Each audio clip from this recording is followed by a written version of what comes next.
గణిత ఉపాధ్యాయుడు శ్రీపతి యాదయ్య నేత్రదానం ఇద్దరికి చూపు ప్రసాదం.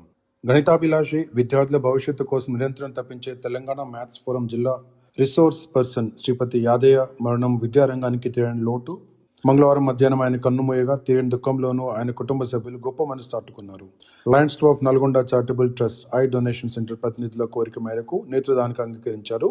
రాకిల్స్ కాలనీలోని వారి స్వగృహం వద్ద నేత్ర సేకరణ ప్రక్రియ పూర్తయింది. కాగా ఈ దానం ద్వారా ఇద్దరు అందులకు కంటి చూపు లభించనుంది.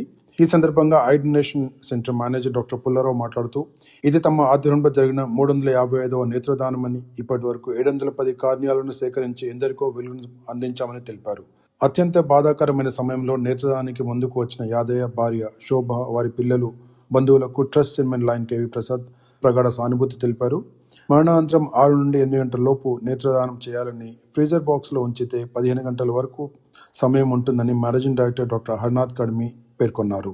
మరిన్ని వివరాలకు కోఆర్డినేటర్ చంద్రశేఖర్ను 9948143299 ద్వారా సంప్రదించాలని కోరారు.